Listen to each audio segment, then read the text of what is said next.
My plan today is to ask some people about their self-talk.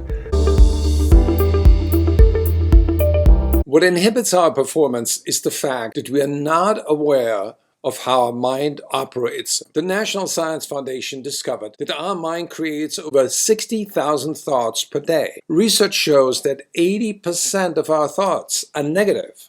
I've actually removed the word problem from my vocabulary. Negative thoughts and feelings are the biggest barrier to sales productivity. And positive thinking is not enough. To flourish both physically and emotionally, you need to achieve a ratio of positive to negative emotions that's no less than 3-to-1. Looking good, Billy Ray! Feeling good, Louis?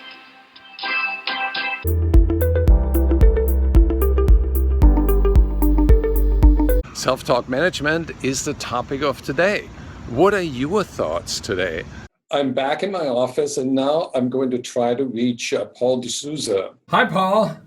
Hey, how you doing? I'm doing terrific. So help me out, Paul. I want to talk about self-talk. Oh my gosh, one of my favorite subjects. How do you manage that? Walk me through it when you get up in the morning. I actually have a process I've developed where for me it's very important to get centered with my heart, right? It's something I just built out through years of practice, years of meditation. And so I take time off to connect with myself, and having matured, I've realized I really don't care what other people think. Self-talk starts with be loving with yourself. Acknowledge who you are, right? I acknowledge myself. I'm a country boy from India, so I ultimately came back to the country in the US, right? That's how I'm wired. So honor yourself, right? And then share yourself with the world. And anything that doesn't support that, what I call your highest good, cut it. And who I really am is somebody who deeply cares for people around me. If I'm not helping somebody, I'm having a bad day. I've actually removed the word problem from my vocabulary. It doesn't exist. And I removed the question why. Why does something happen? So both those are not acceptable in my reality, right? So then when I don't get angry, I get maybe frustrated with a situation. Right. And that's key. Linguistics are tremendously important in how we see the world. And then I have the luxury of living on a ranch, so we absolutely go out, whether it's raining, whether it's sunny, whatever. I get myself out and I walk the dog, take Savannah to the horses, and she runs up and down, and I spend time there. And there's an old African saying, I learned this from the Nigerians, that the trees, if you have a problem, take yourself out of the woods and the trees will help you find the answer. I think it would be a good idea when you're in a bad mood to just go and talk to a tree. You don't have to be a tree hugger and go up front and hug a tree, which, by the way, has a lot of power if you do that. I actually lean on trees. I'm a consultant. I'm always in different cities, right? And very often people don't realize, I say, I'll just go for a walk. All right, and I actually go lean on a tree and put the back of my head on a tree, put the back of my heart on the tree, and then try to align the bottom of my spine on the tree. So it's a conscious leaning. Right. And then allowing my back to open up and surrender. When our physiology changes, our mental state changes. Thank you, my friend. I love your science. Paul made a really interesting comment about leaning against a tree. It actually feels good because you are connected to nature.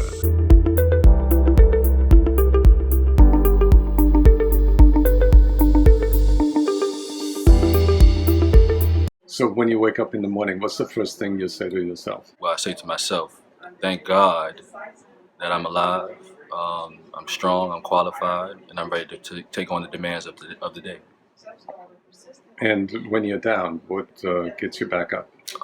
Just knowing my strength, that there's somebody, whether it be my family members or whether it be, like I said, my belief in God, that can get me through the difficult times. Keep the faith. There we go. Thank you. You're welcome. I feel good.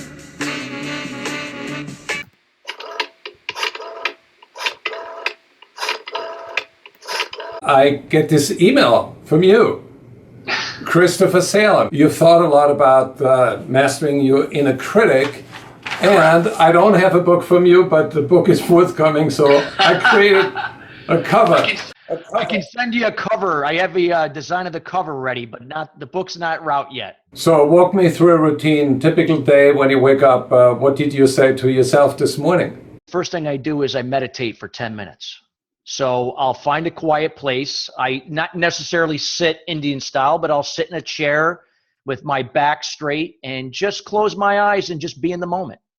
And just try to tune out, try not to think about the past, try not to think about the future.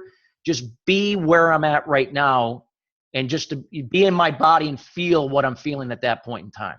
And how do you put yourself in a positive mindset? If for any reason the inner critic for that day may be speaking negatively to me and maybe says, okay, today's going to be a bad day, you have the choice. Do you want it to be a bad day or a good day?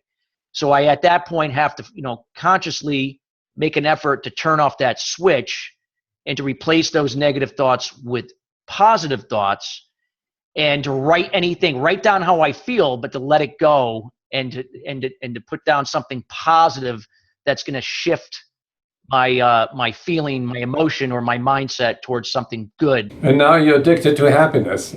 I'm addicted to happiness. Absolutely. Right. Oh yeah. I tell you, it's a greater energy to be around. Negativity, it draws a lot of energy out of you. It puts a lot of stress on the body. I feel more, I get out of bed. There's no issues. I have better workouts. I think clearly, and my relationships have improved greatly as a result of it.